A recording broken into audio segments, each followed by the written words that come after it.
Assalamualaikum warahmatullahi wabarakatuh. Hai Sobat Seribu Nikmat, Sobat Belajar Sepanjang Hayat. Hari ini kita akan menganalisis majas dalam puisi yang terdiri dari simil, metafora, personifikasi, perumpamaan epos, dan sinerdok, yaitu pelajaran Bahasa Indonesia kelas 9. Yuk lanjut, jadi kita belajar analisis majas puisi. Jadi nanti kita kumpas tuntas ya semuanya biar lebih ngerti. Yang pertama belajar dulu majas. Majas itu intinya adalah dia kayak bumbu rahasia itu yang bikin puisi jadi lebih menarik dan punya rasa nih teman-teman. Jadi tujuannya biar kita tuh lebih peka.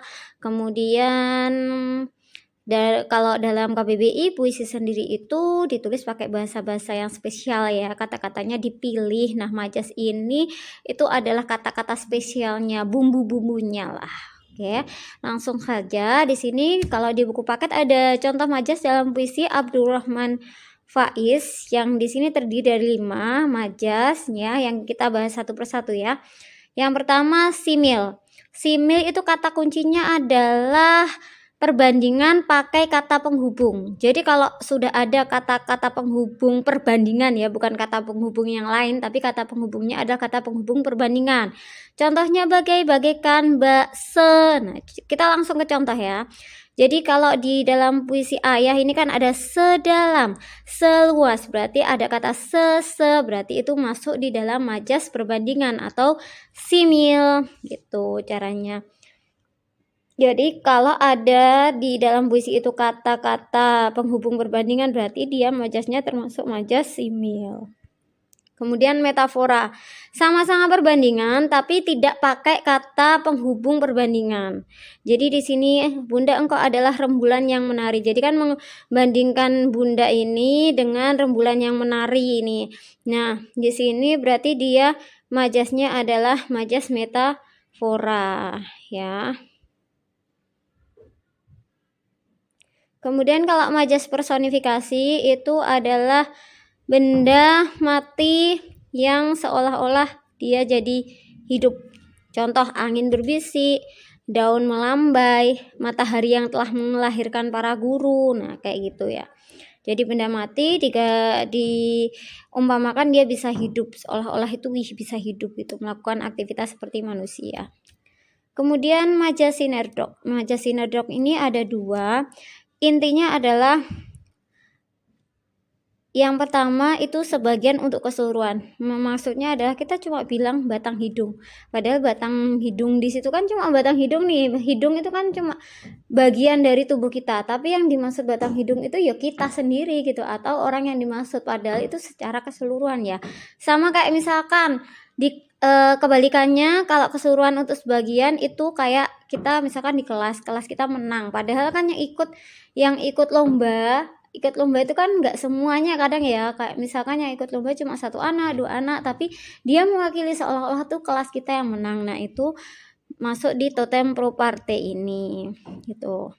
Kebalikannya adalah pars pro toto. Jadi kalau yang parts itu untuk sebagian, kalau totem itu keseluruhan gitu ya. Nah, ini bisa dibaca. Jadi intinya adalah sebagian dari kita yang mewakili seluruhan, yang totem itu tadi keseluruhan untuk sebagian. Maksudnya yang tadi contohnya, misalkan di dalam satu kelas itu ada lomba, kemudian ada siswa yang mewakili kelasnya, kemudian siswa itu menang, seolah-olah itu kita semua itu yang menang gitu. Kemudian perumpamaan epos ini perbandingannya itu tidak cuma 1 kalimat, jadi bisa 1 bait itu untuk mewakili perbandingan tersebut ya.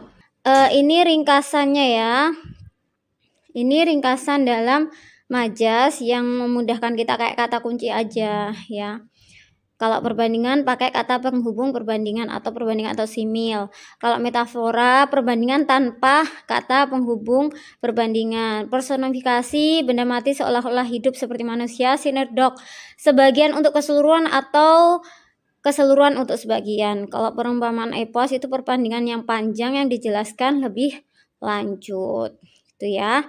Nah, sekarang mari kita berlatih. Silahkan kalian tulis di kolom komentar, jangan lupa diberi nama. Ini kalian boleh nih nyari puisi dari penyair lain atau kalian buat sendiri puisinya.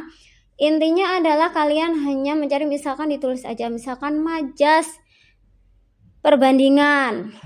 Misalkan majas perbandingan, kamu seperti udara di pagi hari. Nah, kan ada seperti, berarti seperti itu masuk di simil. Nah, kayak gitu ya. Boleh karyanya sendiri atau boleh nyuplik-nyuplik dari penyair. Kalau dari penyair minta tolong ditulis juga dong judul sama penyairnya siapa.